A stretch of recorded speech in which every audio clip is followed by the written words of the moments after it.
जय श्री राम दोस्तों, जय हनुमान, जय सिया राम। आज शुरू करते हैं जो पिछली वीडियो में जो दुआ बोले थे उससे आगे, और उससे आगे वाला दुआ शुरू करेंगे, है ना।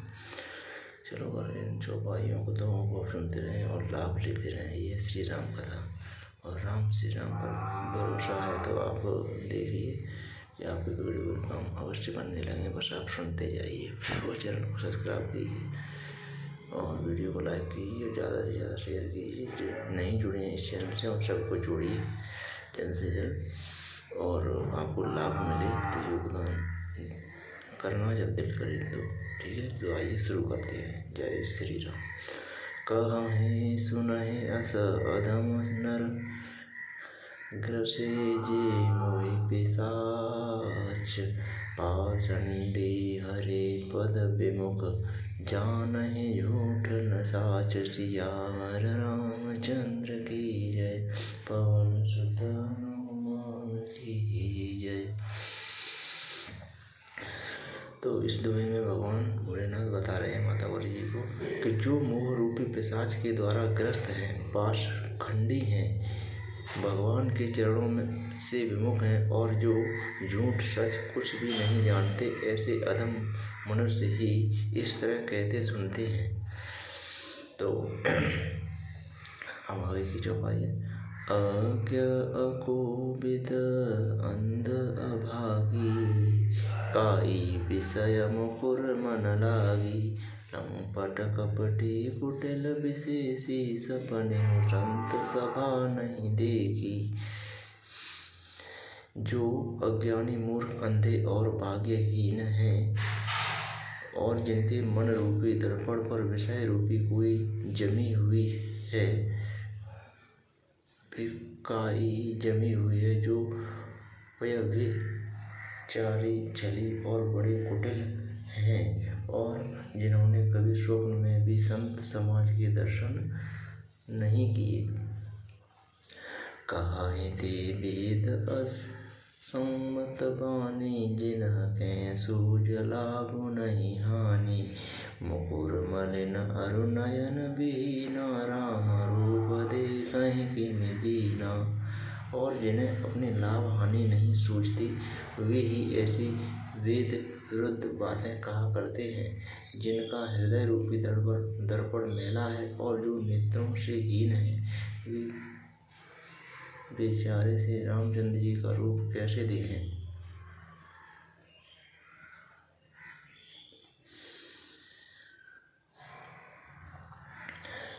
जिनके अवगुणन सगुण विवेका, जल पहे कल्पित वचन अनेका।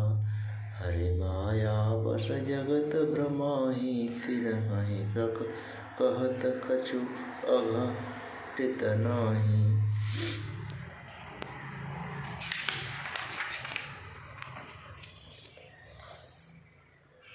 जिनको निर्गुण सगुण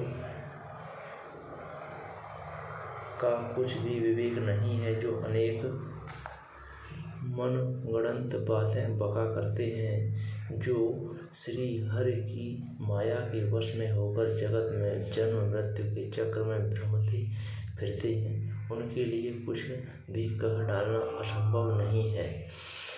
बातुल भूत विवश मतवारे, ते नहीं बोलहि वचन विचारे। जिन्ह कृत महामोह मद पाना, तिन्ह कर कहा करे अनहि काना। जिन्हें वायु का रोग, संनिपात, उन्माद आदि हो गया हो, जो भूत के वश हो गए हैं और जो नशे में चूर हैं। भूत के वश मतलब जो समय निकल गया है उसके वशीभूत हो गए, नशे में। ऐसे लोग विचार कर वचन नहीं बोलते। ऐसे लोग जो विचार नहीं करते और वचन बोल देते हैं, जिन्होंने महामोह रूपी मदिरा पी रखी है। और इसका अर्थ है जिन्होंने बहुत, जैसे मोह ज़्यादा हो गया है, उस ज़्यादा मोह रूपी मदिरा के बारे में अगर मोह ज़्यादा हो गया है किसी से, तो अब सकता है, जैसे नशे का हो, स्त्री का हो और किसी से लगाव का हो, मदिरा से किसी से हो, उसके कहने पर कान न देना चाहिए। तो उसके कहने पर ध्यान नहीं देना चाहिए, इसका मतलब ये है। असनिज हृदय विचार तज संशय भज राम पद, सुन गिरिराज कुमार भ्रम तम रवि कर वचन मम। अपने हृदय में ऐसा विचार कर संदेह छोड़ दो। अब अपने हृदय भोलेनाथ कह रहे हैं, माता गौरी जी से, कि अपने हृदय से ऐसा विचार और संदेह बिल्कुल निकाल दो और श्री रामचंद्र जी के चरणों को बोलो और श्री रामचंद्र जी के चरणों का ध्यान करो। हे पार्वती, अब करें, हे पार्वती, ब्रह्म रूपी अंधकार के नाश करने के लिए सूर्य की किरणों के समान मेरे वचनों को सुनो। अब तुम्हारा जो भ्रम है उसको दूर करने के लिए मेरे वचन सुनो, और तुम्हारा वचन नहीं, तुम्हारा भ्रम दूर हो जाएगा। जिस प्रकार सूर्य की किरणों से अंधकार दूर हो जाता है, उसी प्रकार तुम्हारा भ्रम भी दूर हो जाएगा। तो आगे, सगुन नहीं अगुन ही नहीं कछु भेदा, गावहि मुनि पुराण बुध वेदा, अगुण अरूप अलख अज जोई, भगत प्रेम बस सगुण सो होई। सगुण और निर्गुण में कुछ भी भेद नहीं है। इसका अर्थ है कि जो सजीव और जो निर्जीव में कुछ भी अंतर नहीं है। मुनि, पुराण, पंडित और वेद सभी ऐसा कहते हैं, यानी कि ऋषि लोग और जो पुराण हैं, पंडित जी हैं और वेद सभी ऐसा कहते हैं। वेदों में ऐसा लिखा है, पुराण में ऐसा लिखा है, ऋषि कहते हैं, पंडित जी कहते हैं, ऐसा इसका अर्थ है। जो निर्गुण यानी जो निर्जीव, अरूप निराकार, जिसका कोई रूप नहीं है, जिसका कोई आकार नहीं है, अलग अव्यक्त और अजन्मा है, जो कभी जन्म नहीं लेता है, वही भक्तों के प्रेम वश सगुण हो जाता है। वही भक्तों का जो प्रेम देखते हैं तो वही जन्म लेते हैं, यानी कि सगुण का मतलब होता है जन्म लेते हैं। जो गुण रहित सगुण सोई, कैसे जल हिम उपल बिलग नहीं जैसे, चासु नाम भ्रमति मेरे पतंगा, तेहि किमि कहि अभिमोह प्रसंगा। जो निर्गुण, जो मतलब इसका कोई आकार नहीं है, निर्जीव है, निर्गुण, इसका कोई आकार नहीं है, वही सगुण कैसे है? इसका वही सगुण कैसे है? जैसे जल और ओले में भेद नहीं है। जिस प्रकार जल और ओले, जैसे ओला जम जाए पानी तो ओले के समान हो जाता है, बर्फ के समान हो जाता है, उसी प्रकार के तो पिघलने पर फिर से जल बन जाता है। इसका अर्थ यही है कि जैसे जल और ओले में कोई भेद नहीं है, दोनों जल ही हैं, ऐसे ही निर्गुण और सगुण एक ही है। इसी प्रकार सजीव और निर्जीव, यानी कि जिस प्रकार इसका कोई आकार नहीं है वो इसका आकार है, दोनों एक ही है। इसका अर्थ यही है। जिसका नाम ब्रह्म रूपी अंधकार के मिटाने के लिए सूर्य है, जिसका नाम ही, जिसके अंदर ब्रह्म हो गया है, उसके ब्रह्म को मिटाने के लिए इसका नाम ही काफ़ी है। नाम ही उसके सिर्फ सूर्य की किरणों के समान कार्य करता है। उसके लिए मोह का प्रसंग भी कैसे कहा जा सकता है? उसके लिए मोह का प्रसंग कैसे कह सकते हैं?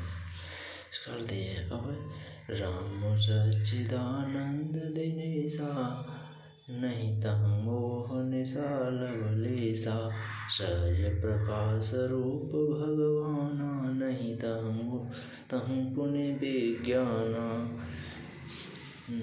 नहीं तह पुण्य विज्ञान बिहाना। श्री रामचंद्र जी सच्चिदानंद स्वरूप सूर्य हैं, वहाँ मोह रूपी रात्रि लवलेश भी नहीं है। इसमें बताया गया, इसका अर्थ है श्री रामचंद्र जी हैं सच्चिदानंद स्वरूप सूर्य के समान है, वहाँ पर मोह रात्रि का, वहाँ पर मोह बिल्कुल भी नहीं है। इसका मतलब ये है कि रात्रि का लवलेश, रात्रि बिल्कुल भी नहीं है। वे स्वभाव से ही प्रकाश रूप और षडैश्वर्ययुक्त भगवान है। वे स्वभाव से ही प्रकाश, यानी आज नहीं तो प्रकाश तो अपने आप हो जाता है। वहाँ तो विज्ञान रूपी प्रातः काल भी नहीं होता, वहाँ तो विज्ञान का सवेरा भी नहीं होता। अज्ञान रूपी रात्रि हो तब तो विज्ञान रूपी प्रातः काल हो। जहाँ पर अज्ञान हो तो फिर विज्ञान का प्रातः काल हो। जब भगवान तो नित्य ज्ञान स्वरूप है, भगवान तो स्वतः ही हमेशा ज्ञान के रूप ही है। अब हर्ष विषाद ज्ञान अज्ञाना जीव धर्म मिति अनुमाना राम ब्रह्म व्यापक जग जाना परमानंद परेश पुराना। हर्ष यानी खुशी, शोक यानी दुख, ज्ञान यानी कि ज्ञान, अज्ञान यानी अज्ञान, अहंता और अभिमान मतलब घमंड, अहंकार, ये सब जीव के धर्म हैं। रामचंद्र जी तो व्यापक ब्रह्म परमानंद स्वरूप पर प्रभु और पुराण पुरुष हैं। इसका अर्थ है कि श्री रामचंद्र जी तो स्वयं अनंत भगवान अनंत है, इनका कोई पार नहीं है। इस बात को सारा जगत जानता है, इस बात को सारा विश्व ही जानता है। चलो इतना ही रखते हैं। जय श्री राम, जय हनुमान, जय।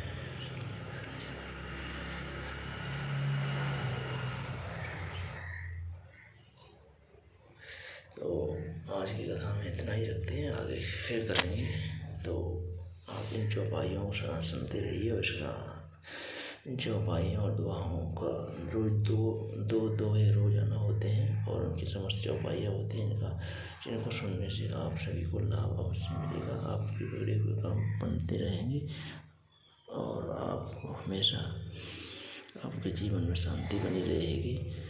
और आप एक बार सुन के तो देखिए, आप श्री राम जी पर भरोसा करके देखिए। ये श्री राम कथा है, ये आपको भवसागर से अवश्य पार लेके जाएगी। यहाँ पर कोई बात नहीं, कैसा भी कोई विचार नहीं, ये मेरे पास कैसी भी कोई सुविधा नहीं, इसलिए मैं स्वयं ही ये कार्य कर रहा हूँ। मेरे पास नहीं कोई बजाने के लिए कुछ साथी हैं, कुछ भी नहीं, केवल आप तक ये पहुँचा रहा हूँ अपने श्री राम जी की कथा। आप इसे सुनिए और इस पर विचार करते रहिए, ठीक है।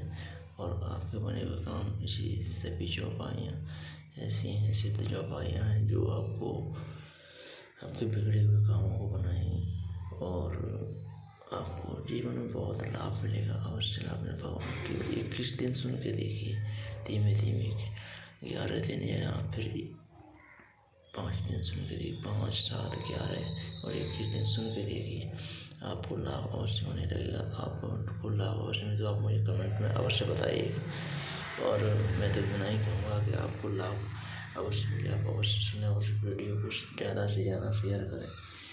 और मैं यही कहूँगा जय श्री राम, और कमेंट में आप जय श्री राम, जय हनुमान, जय सीताराम, जय हनुमान अवश्य लिखिएगा। बोलो सियावर रामचंद्र की, पवन सुत हनुमान की जय।